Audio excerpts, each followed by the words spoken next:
Andhra Paris తెనాలిలో అధునాతన హంగులతో మీకు స్వాగతం పలుకుతోంది ఈ కన్వెన్షన్. వెడ్డింగ్స్, రిసెప్షన్స్, ఎంగేజ్మెంట్స్, కాన్ఫరెన్స్లు, సెమినార్స్ మరియు అన్ని రకాల ఫంక్షన్లకు అనువైన వేదిక. ఈ convention function hall AC, RTC bus stand out gate ఎదురు, తెనాలి. Cell number 7288566666. ప్రజా ఫార్మసీ అనే మందుల షాపు మన గౌరవ మంత్రివర్యులు నాదెండ్ల మనోహర్ గారి చేతుల మీదుగా ఓపెన్ అయిందండి. ఇదిగో ప్రతి సామాన్యుడికి అందుబాటు ధరలో నాణ్యమైన మందులు ఇచ్చేస్తున్నారండి. మరి ఆర్డర్ ప్రకారం ఎలాంటి మందులైనా తెప్పించేస్తున్నారండి. ప్రతిరోజు ఉదయం 7 గంటల నుండి రాత్రి 11 గంటల 30 నిమిషాల వరకు ఎప్పుడు తెరిచే ఉంచేస్తున్నారండి. ఇదిగో అల్లో గాంధీ చౌక్ లేదు, అక్కడ నెహ్రూ రోడ్లోనండి. ఇదిగో మర్చిపోండి, చాలా తక్కువ రేట్లకే నాణ్యమైన మందులు ఇచ్చేస్తున్నారు. ఉంటారండి మరి.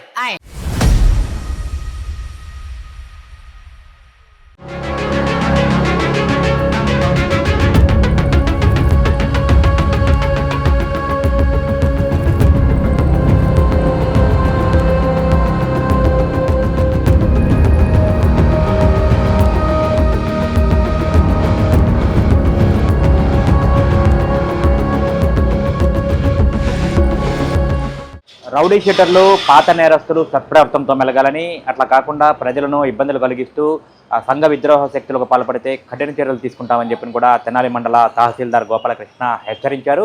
తెనాలి 3 టౌన్ PS పరిధిలో ఉన్నటువంటి దాదాపు 20 మంది రౌడీ షీటర్లు, పాత నేరస్తులందరినీ ఈరోజు తహసీల్దార్ కార్యాలయంలో బైండ్ ఓవర్ చేశారు. సిఐ సాంబశివరావు వారందరినీ కూడా తహసీల్దార్ కార్యాలయానికి తీసుకొచ్చి ఇక్కడ బైండ్ ఓవర్ చేశారు. వారందరినీ వివరాలు తహసీల్దార్ గోపాలకృష్ణ కనుక్కుంటూ అంతకుముందు ఏమేం కేసుల్లో మీరు పాల్గొన్నారు, ఏమేం నేరాలు మీరు చేశారని చెప్పి కూడా పూర్తిగా వివరాలు తీసుకొని వారికైతే కొన్ని హెచ్చరికలు అయితే జారీ చేసిన పరిస్థితి ఉంది. ముఖ్యంగా 2009 నుంచి కూడా కొంతమంది నేరాలకు పాల్పడుతూ ఉన్నారు. గతంలో చేసిన నేరాలకు సంబంధించి వారిపై rowdy sheet, suspect sheet open అయి ఉన్నాయి. వారందరూ కూడా జాగ్రత్తగా ఉండాలి.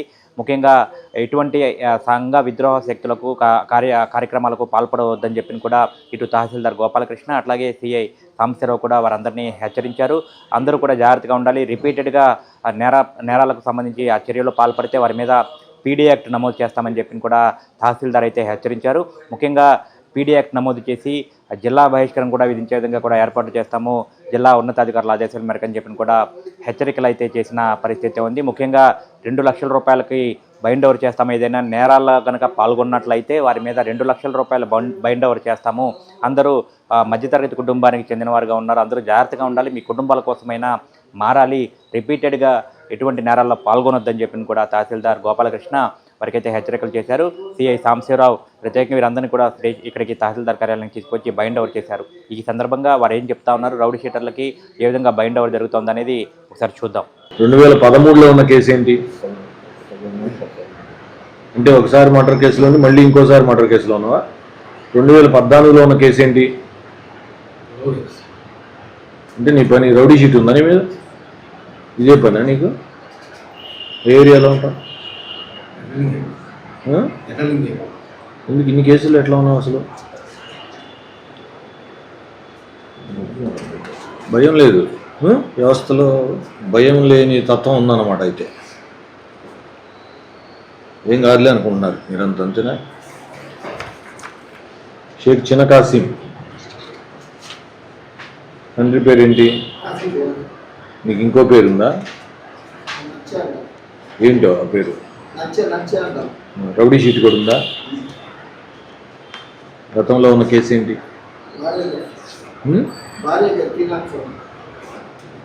సెక్షన్లో తెలుసు కానీ తప్పు చేయకూడదని తెలియదు, అంతేనా? షేక్ జాన్ సైద్ ఎవరు? ఏం చదువుకున్నావు? ఏం పని చేస్తున్నావు? గతంలో ఎన్ని కేసులు ఉన్నాయి నీ మీద?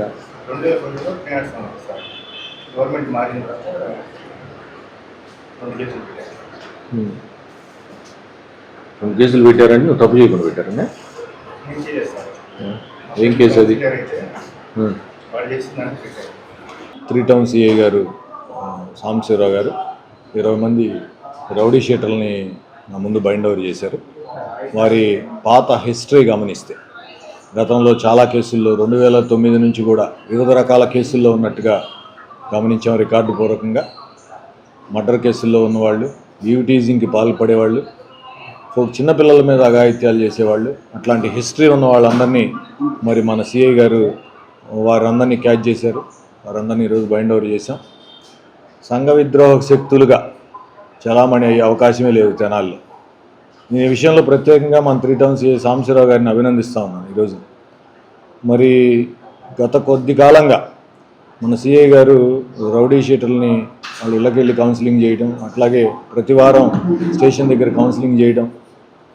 మన చట్టం ఉద్దేశం ఏంటంటే ఎట్టి పరిస్థితుల్లో ప్రజలకు సర్వీస్ చేసేటప్పుడు అసాంఘిక శక్తులు చెలరేగి మరి ప్రజా జీవనానికి భంగం కలిగించడానికి అవకాశం లేదు, చేయకూడదు కూడా. శాంతి భద్రతలకు విఘాతం కలిగిస్తే పోలీస్ శాఖ వారు అట్లాగే ఎగ్జిక్యూటివ్ మ్యాజిస్ట్రేట్గా మేము అవసరమైన తగిన చర్యలు తీసుకుంటాం ఎట్టి పరిస్థితుల్లో. గతంలో మీకు తెలిసే ఉంటుంది, మీడియా మిత్రుల ద్వారా ప్రజలందరికీ తెలుసు, తెనాల్లో ఒక రౌడీ షీటర్ బైండ్ ఓవర్ అయిన తర్వాత మళ్ళీ కనుక తప్పు చేశాడు అతను. చిటాంజయ స్వామి గుడి దగ్గర ఎవరో ఒక పిల్లవాడిని కొట్టడం, మళ్ళీ అది ఎఫ్ఐఆర్ కావడంతో అప్పుడు 1 టౌన్ సిఐ గారు మల్లికార్జునరావు గారు మళ్ళీ ప్రవేశపెట్టారు. అప్పుడు అతనికి రిమాండ్ కూడా విధించాం. ఎందుకు చెప్తున్నాం అంటే బైండ్ ఓవర్ అంటే ఊరిని పిలిచి సంతకం పెట్టించుకొని పంపించేస్తాం అనుకునేరు. ఖచ్చితంగా మిమ్మల్ని బైండ్ ఓవర్ చేస్తున్నామంటే ఎట్టి పరిస్థితుల్లో ఇంకో నేరానికి పాల్పడే అవకాశం లేకుండా మిమ్మల్ని లాక్ చేస్తున్నామని అర్థం. మిమ్మల్ని కమిట్ చేస్తున్నాం మా దగ్గర. ఎట్టి పరిస్థితుల్లో నేరాలకు పాల్పడే అవకాశం లేదు. తెనాలిలో ఎవరైనా నేర ప్రవృత్తి కలిగి అట్లాగే ప్రజాజీవనానికి ప్రజలకి శాంతి భద్రతకు విఘాతం కలిగిస్తూ ఉంటే పోలీస్ శాఖ వారి సహకారంతో ఖచ్చితంగా వారిపైన కఠిన చర్యలు తీసుకుంటాం. మరీ ఎక్కువగా క్రిమినల్ కేసుల్లో ఇన్వాల్వ్ అయ్యి 1కి మించి ఎక్కువ కేసుల్లో ఇన్వాల్వ్ అయ్యి ఉండి వారి మీద నిరంతర నిఘా కొనసాగుతోంది అని చెప్పేసి సిఐ గారు ఇందాక నాతో మాటల సందర్భంలో చెప్పారు. ఎట్టి పరిస్థితుల్లో పోలీసు వారి నిఘా ఉంటుంది. ఎక్కడైనా ఇబ్బంది కలిగిస్తే అవసరమైతే వారి మీద పీడీ యాక్ట్ కూడా ప్రయోగించి జిల్లా కలెక్టర్ గారి నోటీస్కి తీసుకెళ్ళి తెనాలిలో శాంతి భద్రతలు పరిరక్షిస్తామని మీ అందరికీ తెలియజేస్తాం. మా గౌరవ గుంటూరు జిల్లా ఎస్పీ గారి ఇన్స్ట్రక్షన్స్ మేరకు, మా తెనాలి డిఎస్పీ గారి సూచనల మేరకు తెనాలి 3వ పట్టణ పోలీస్ స్టేషన్ పరిధిలో ఉన్నటువంటి కొంతమంది రౌడీ షీటర్లని సత్ప్రవర్తన నిమిత్తం బౌండ్ ఓవర్ చేయవలసిందిగా గౌరవ తెనాలి ఎగ్జిక్యూటివ్ మేజిస్ట్రేట్ గారిని రిక్వెస్ట్ చేసి వారి వద్ద హాజరు పెట్టడం అనేది జరిగింది. మన తహసీల్దార్ గారి గురించి అందరికీ తెలుసు.